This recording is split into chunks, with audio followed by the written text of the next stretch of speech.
Dian Suryo Adi Pramono mempunyai motivasi pengabdian serta keinginan yang kuat untuk memajukan perkeretaapian Indonesia sebagai moda transportasi massal yang aman dan nyaman bagi masyarakat. Pada tahun 2012 hingga 2015, beliau mendapatkan amanah untuk menjadi pejabat pembuat komitmen Satuan Kerja Pengembangan Fasilitas Perawatan dan Perawatan Prasarana Perkeretaapian, di mana selama kurun waktu tersebut, beliau bersama tim bertanggung jawab untuk memastikan arus suplai material, rel, dan wesel untuk pembangunan jalur kereta api di seluruh Indonesia, termasuk diantaranya pembangunan jalur ganda lintas utara Jawa, pembangunan jalur kereta api di Sulawesi Selatan Makassar, Parepare, pembangunan jalur ganda lintas selatan Jawa, serta peningkatan jalur kereta api di Pulau Sumatera.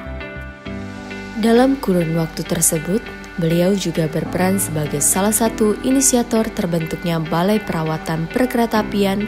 dengan melanjutkan proyek Track Maintenance Improvement Program yang didanai oleh Loan KfW bekerjasama dengan pemerintah Jerman, di mana dalam proyek tersebut dilahirkan konsep Track Maintenance Organization sebagai embrio dari Balai Perawatan Perkeretaapian, serta mendatangkan peralatan-peralatan berat yang esensial bagi perawatan jalur kereta api maupun pembangunan jalur kereta api seperti peralatan multi-temper, rail excavator, dan rail inspection car yang saat ini digunakan di banyak pekerjaan pembangunan jalur kereta api.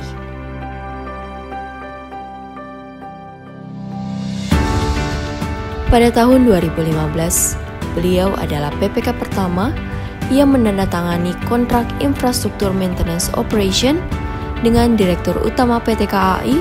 untuk menandai pertama kalinya anggaran IMO tersebut dicairkan dan digunakan sepenuhnya untuk keperluan perawatan dan pengoperasian prasarana perkeretaapian. Periode Juli 2015 hingga Desember 2016, beliau diamanahkan menjadi Kepala Seksi Persinyalan Subdit Fasilitas Operasi Kereta Api Direktorat Prasarana Perkeretaapian, di mana beliau menjadi salah satu tim yang terlibat dalam penyusunan Keputusan Menteri Perhubungan KP 330 tahun 2016 tentang penetapan kriteria desain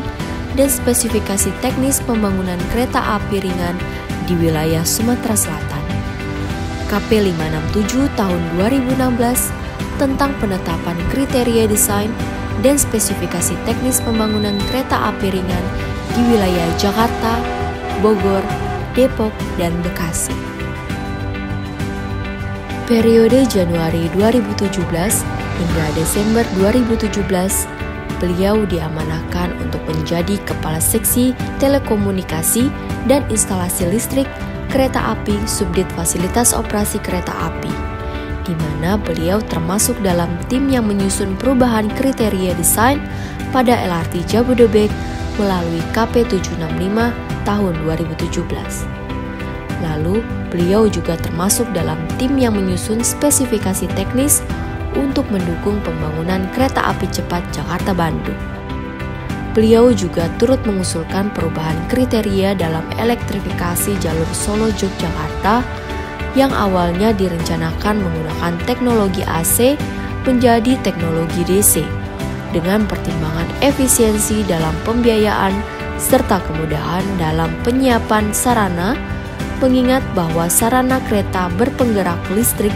yang diproduksi dan digunakan di Indonesia saat ini lebih banyak menggunakan DC.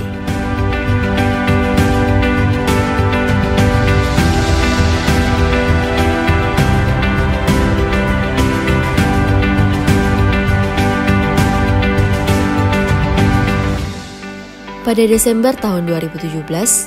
beliau diperintahkan oleh Ditjen Perkeretaapian untuk mengawal pembangunan jalur ganda kereta api lintas selatan Jawa dan ditetapkan menjadi pejabat pembuat komitmen peningkatan jalan kereta api lintas selatan Jawa II. Selama 2 tahun menjabat hingga Desember 2019, beliau berhasil menyelesaikan tugas dengan menyelesaikan pembangunan jalur ganda kereta api sepanjang 27 km. Menata ulang serta meningkatkan stasiun Kroya, stasiun Kemeranjen, stasiun Ijo Baru, serta stasiun Gombong, dan membangun terowongan jalur ganda pertama yang menggunakan jalur beton, yaitu di terowongan Ijo sepanjang 581 meter. Serta salah satu prestasi yang sangat beliau banggakan, yaitu menghadirkan aksesibilitas yang lebih baik bagi masyarakat untuk menuju stasiun, serta meningkatkan keselamatan pada area di sekitar jalur kereta api dengan menutup 17 pintu perlintasan sebidang, serta menggantinya dengan 7 underpass di sepanjang lintas jalur kereta api antara Kroya, Gombong, dan 1 overpass di desa Sigong, Kroya, Kabupaten Cilacap dengan menggunakan metode pengecoran beton mortar busa yang saat ini banyak digunakan untuk pembangunan overpass atau flyover di Indonesia. Di luar dari prestasi kerja beliau di Ditjen Perkeretaapian, sebagai penghargaan atas berbagai inovasi, kreativitas, serta dedikasi beliau, pada tahun 2018, beliau dan tim Satker PLS 2 mendapatkan penghargaan kategori kinerja terbaik Satker untuk anggaran SBSN yang diselenggarakan oleh Direktorat Jenderal Pengelolaan Biaya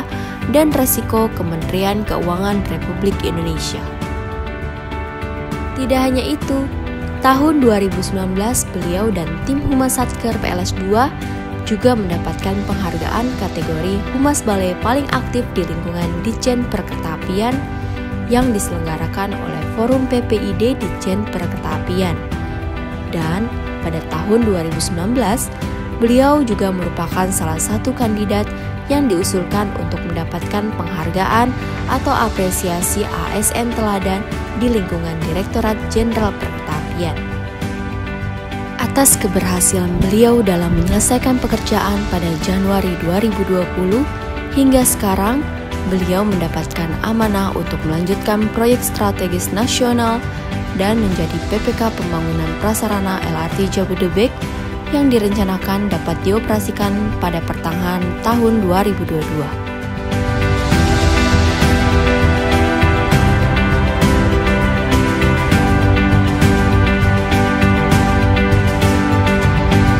Menurut hemat beliau, pembangunan kereta api seyogyanya tidak hanya memikirkan pada jalur kereta apinya saja, akan tetapi juga memikirkan bagaimana mempersiapkan aksesibilitas yang baik serta memastikan bahwa keselamatan masyarakat, baik calon pengguna kereta api maupun masyarakat di sekitar jalur kereta api, juga lebih terjamin. Assalamualaikum warahmatullahi wabarakatuh. Kami mendukung Ferdian sebagai ASN inspiratif dengan alasan yang pertama adalah beliau tidak segan-segan untuk selalu memonitor pembangunan prasarana LRT Jabodebek, sehingga bila terjadi ada kendala di lapangan dapat memberikan solusi sehingga pemecahan masalah yang ada di lapangan dapat berjalan dengan baik dikarenakan pengetahuan dan pengalaman beliau selama memimpin di beberapa satker yang ada. Yang kedua adalah beliau memiliki kemampuan dalam berkomunikasi yang baik sekali dengan pimpinan maupun stakeholder yang lain, yang dimana seperti kita ketahui bahwa pembangunan prasarana LRT Jabodebek ini dibutuhkan koordinasi dengan beberapa stakeholder terkait sehingga pembangunan prasarana LRT Jabodebek dapat berjalan dengan lancar. Yang ketiga adalah bagi kami sebagai yang generasi muda dapat menginspirasi dari beliau ini adalah terkait dengan integritas dan etos kerja, sehingga dapat memberikan contoh bagi kami yang muda untuk berintegritas dalam penyelesaian pembangunan prasarana LRT Jabodebek.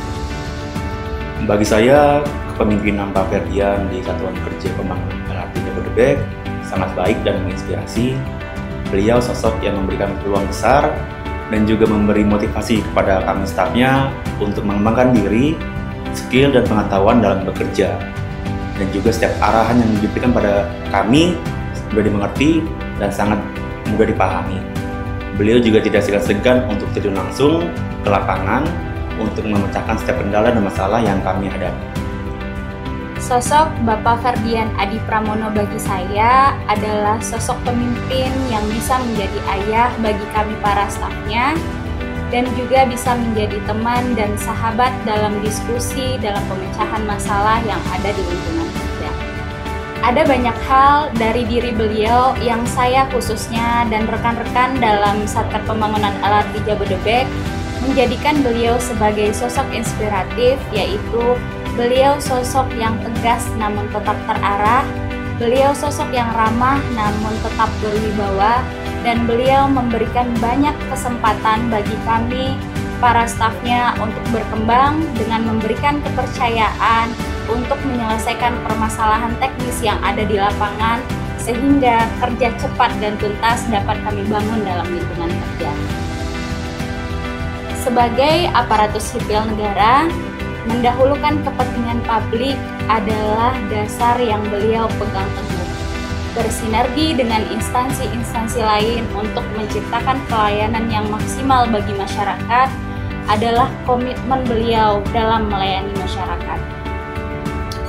Harapannya, semoga bagian dari cerita inspiratif sosok Bapak Ferdian Adi Suryo Pramono ini dapat menjadi contoh bagi aparatur sipil negara dimanapun, sehingga nantinya dapat menjadi pemimpin yang baik dalam lingkungan kerja ini. Terima kasih.